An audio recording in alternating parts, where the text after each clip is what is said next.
Uh, as you heard before, my name is Dave Macholz. I'm currently the Assistant Dean of Transportation Programs at Suffolk County Community College, position that I'm leaving here shortly to pursue some new and exciting ventures. I've been in that position for 15 years and lived a parallel life to many of you. And it's really, truly my pleasure to be with you guys today to talk about, the changes in automotive technology and how we embrace that as instructors, as educators, and help our students and our programs, embrace this technological shift. Over the last 15 years, I've had the pleasure of working as a secondary instructor, a post-secondary instructor, and along the way, advanced in education, much due to the need of the system, probably more so than what my own desire was at that point. But I've always been one that believes in furthering yourself and furthering your education, improving our programs. And that led me to doctoral studies at Old Dominion University, where I'm now a doctoral fellow, studying the subject of automotive certification and looking at how we can best set our students up for success in the industry. Earlier in 2023, I founded Advanced Vehicle Technology Group, a training organization that's providing training to municipalities, fleets, and a variety of other organizations. And most importantly, we're working with high school and college instructors to embrace this technological change in the industry.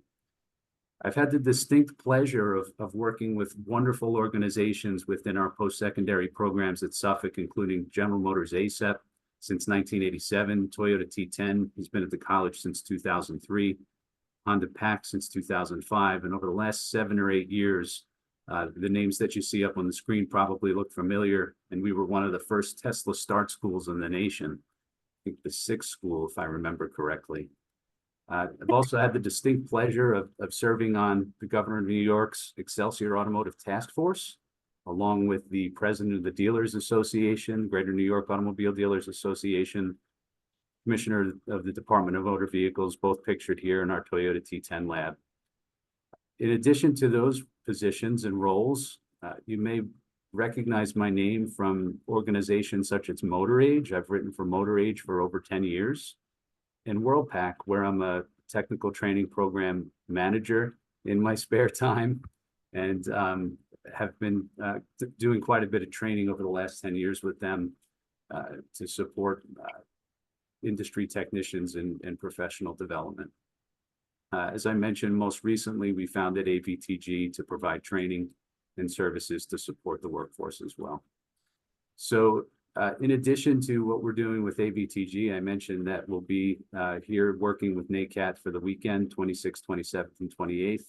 And while I was in Minneapolis, we just got done working with instructors out here, helping them prepare for the transition to EV instruction.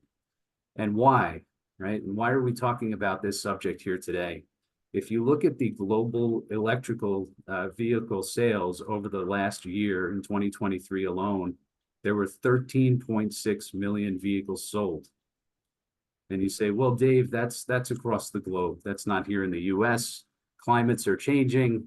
An election is coming up. Maybe we don't need to be so worried about EVs. Well, let's take a look at what's happening in the US. In January 29th, 2024, the Department of Energy's Vehicle Technology Office reported that annual new light-duty EV sales topped 1 million for the first time in 2023. If you look at the trajectory of sales, you will see that we have added quite a bit of electric vehicles to the market over a 10-year period. That's quite a lot of new vehicles.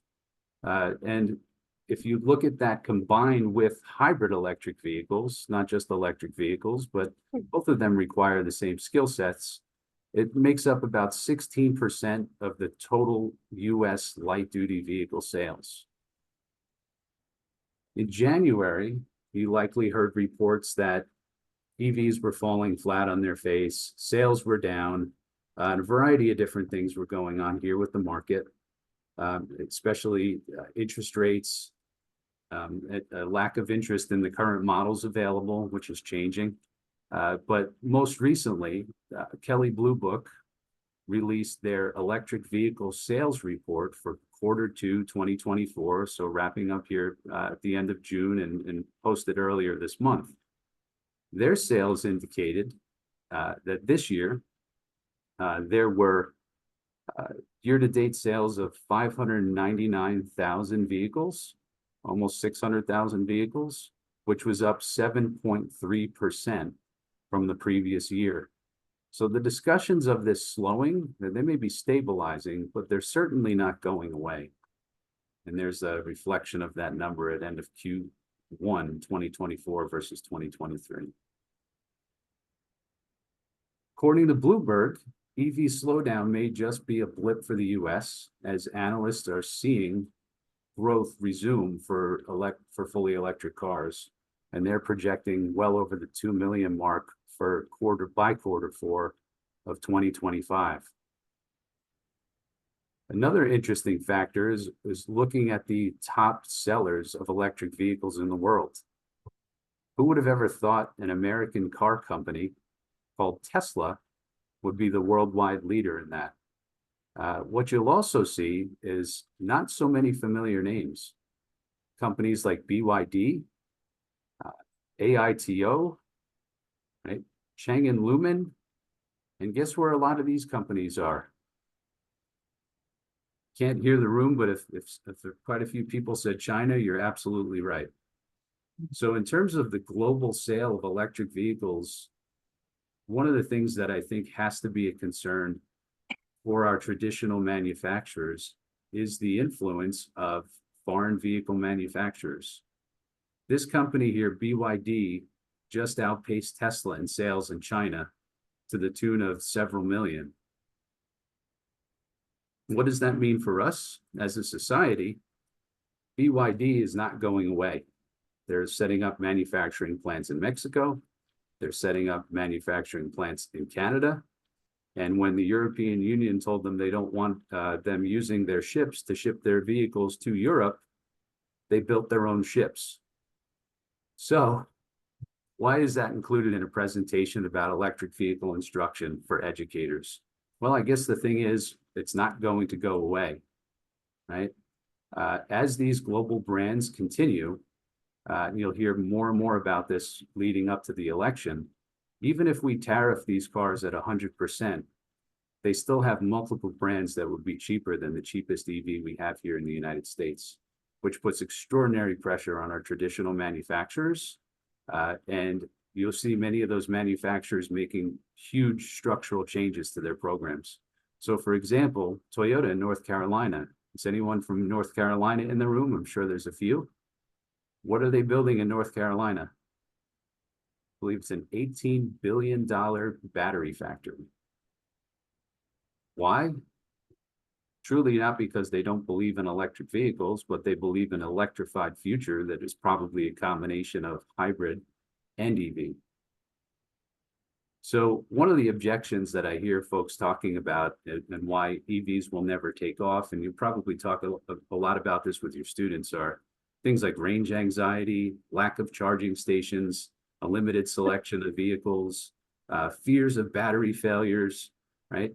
But most recently, there was a study done by Axios on daily driven miles by the average person in the United States, and their daily drive was 42 miles, right? So what's the range on some of these vehicles? Some of the range on these vehicles is exceeding 400 miles, right? I think Lucid claims they have a 500+ mile vehicle. So if you drive back and forth to work, 42 miles, probably not such a big deal, right? The national charging infrastructure, this is most recently from last week on the Department of Energy website, we're up to 64,817 chargers in the US. Probably not nearly the amount we need, but these are the ones that are publicly available, and it's growing by the day. The investment by our federal government is a whopping $155 billion in this market. So even with the change in administration, this money has been appropriated. It's being put to work, and you're going to see and continue to see, even into a different president with a different party, increased access to electric vehicle technology, and an increase in electric vehicles, right? The cost of batteries also, courtesy of Bloomberg, has come down precipitously, right? Over 2013 to 2023, the price per kilowatt hour for batteries, due to increases in technology, into increases in manufacturing process, and increases in recycling, has led to the price of the vehicle battery coming down precipitously. So as educators, we need to start to wrap our minds around the fact that this isn't going to go away, right? So what does this mean for us as schools? Schools are being asked to teach electric vehicles, and we're asking questions about what do we teach? What equipment is needed? These cars are expensive. How many of them should we buy, and what brand? What training is required? And what about certification and accreditation? There are so many different organizations involved in our educational environment as standards organizations for electric vehicle. Organizations like NFPA, SAE, ISO, some international influence from the UN, ECER 100, and names we know like ASE, and some names that we don't, like NEVTEX. Perhaps some of you have heard of the National Science Foundation ATE program, where grants have developed standards for EV. The American Public Transit Authority, APTA, has created some standards for battery electric bus. So this is a changing market. In terms of program standards, we've always traditionally relied on ASE, but there are other standards that we need to start looking at in the electric vehicle space. And we certainly need to cohesively pull this together to see what the future looks like and what it is that we need to be training our students on. Right? And that creates a bit of an issue, right? And in terms of certifications, how do we validate the competencies of a technician as they come through a program of study? And how do we validate the skills and safety awareness of individuals? And there's a variety of organizations out there in this space, some familiar and some unfamiliar, such as IMI, right, which is a UK-based organization that's being utilized by some training organizations here in the US to provide a certification on high voltage electrical. So many of you may fit one of these categories. In terms of EV programming, I call this the fence and the ostrich. Either you're on the fence, hoping that maybe in 6 months things will change, or you're my friend, the ostrich, right? And hoping that with a few years to go towards retirement, maybe you can hide for a little while and avoid the hurdle of what's about to happen technologically in our industry. So the question becomes for us, where do we begin? As most of us look at our programs, we have programs that have been traditionally structured and sequenced around the 8 areas of ASE, which included everything from engine repair to engine performance. A lot of times we were doubled up in electrical, sometimes tripled up in electrical, depending on how your program is structured. Well, what do we do with a full EV program? Do we need engine repair? Would we need engine performance classes? And if not, what goes in their place? So that leads us to a lot of questions, I think, as administrators and as teachers, and where do we go and how do we begin, right? As we look at other topics that are emerging, this was a recent post that I saw from a gentleman named Ken Tyndall. He's from overseas in the UK, and he's a specialist in automotive security. And he was giving a talk on how criminals are using CAN bus to steal vehicles. And you may have seen a lot of this in the news. So cybersecurity is an emerging issue for the automotive industry to a large extent, right? We saw this recently with network gateway ECUs, where you plug in an OBD2 connector or an OBD2 breakout box, hoping to see CAN bus on pin 6 and 14, and realizing that many of these cars, you can't do that anymore, right? And that's due to cybersecurity protocols that are only going to increase. ADAS. We have some level of autonomy in the vehicles that we look at every day. Our students need to know what ADAS is, They need to know what a calibration is. They need to know how to carry out a calibration. And our professional level technicians are going to need to know how to diagnose these complex systems. And the ramifications for this are, is there a margin for error here? Probably not. Right? Fuel cell electric vehicle. For those of you that are in the hydrogen camp, probably be pleased to know that PACCAR, partnership amongst the several trucking companies, is working with Toyota on some cutting edge technology that takes the Toyota Mirai fuel cell unit, combines them into multiple fuel cell units, and essentially creates a vehicle that for over the road trucking, if there's a hydrogen infrastructure available, creates a very, very interesting solution. So my point in showing all of these technologies is to get to a certain point, and it's where does it all fit, right? Currently, through our accreditation models, we are tasked with covering all 8 areas of the automobile, and slowly we're starting to integrate this technology. But how much can we continue to expand our programs? Most of our programs that are MAST certified are 1,200-hour programs, right? But what about downtime in a class or a lab? What about assessing student skills? How do we know that students can do what we're teaching them? Can they physically do the tasks that we're asking them? And as we start to look at that, we go, well, where does this new content fit? I had a conversation with someone at a recent event, and they asked me, they said, Dave, you've gotten a master's degree and you're working on your PhD and you have a bachelor's. How long did it take you to get those particular degrees? And I said, well, that's an interesting question. My master's degree was 30 credits, and with 15 credit hours, that was a 450-hour program. My PhD program, although I'm not yet done, close, but not there, 60 hours times that same 15 credit hour is 900 hours. And a bachelor's degree is about 120 hours that would account for 1,800 hours of actual instructional time. So why was he asking me this? And why was he asking me about that? I think his point was, we have 1,200 hours of instructional time to make a difference in our students' lives and get them ready for the workplace. How do we assess that, right? What percentage of your students are leaving the program ASE Master Certified? If you were like my program at Suffolk, probably not the vast majority of them. It's probably a small percentage. Right? And as we add more content, we have to ask ourselves the question, how do we relook and rethink about this? Right? What do we want our students to be able to do when they leave us? Right? Most importantly, the first day that our students go to work, their boss is going to ask them what? What can you do?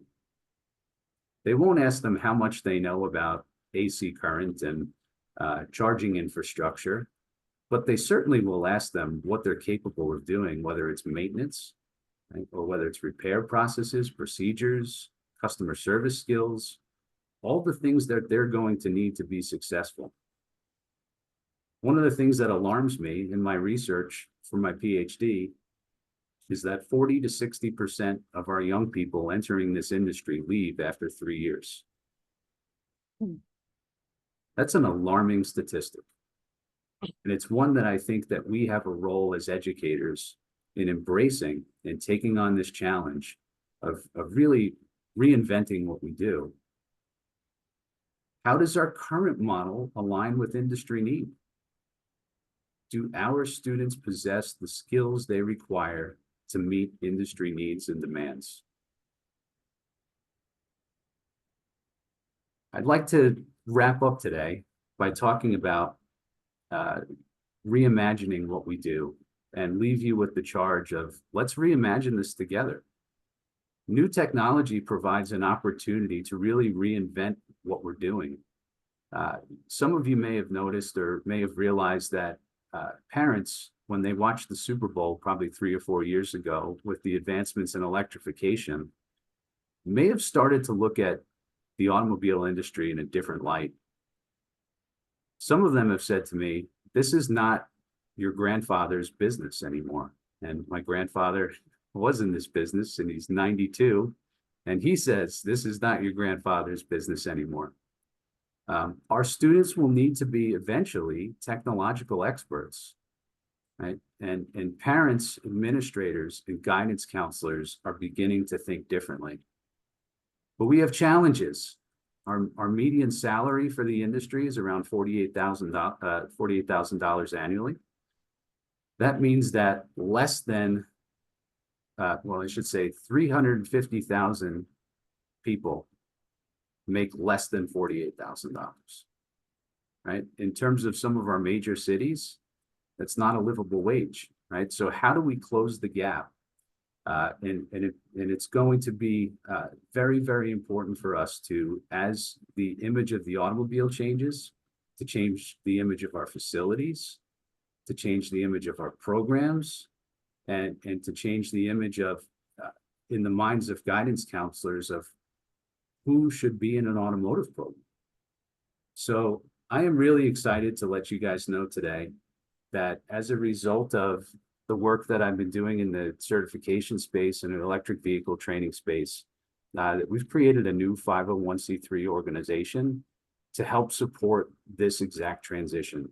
And I'd like to take a moment to share that with you. But before I do, I want to leave you with the challenge to embrace technological change, look inward and say, hey, is this something that I need to get some assistance in doing?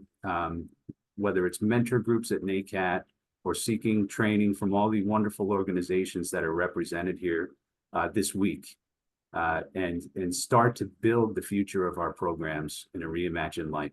So let me just get this going and introduce to you AVTEC.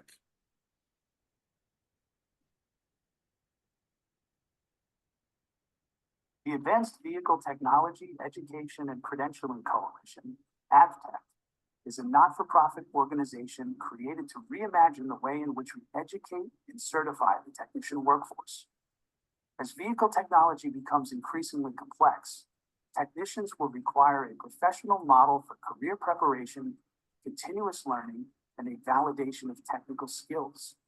New automotive systems such as electrified powertrains, advanced driver assist systems, and other emerging technologies will require a high level of technician skill to diagnose and repair them. AVTEC offers a professional certification pathway that allows technicians to demonstrate their competency through skills-based exams that measure what they can do, ensuring the vehicle is fixed right the first time. This model was designed with the technician in mind and provides a pathway to a rewarding professional career.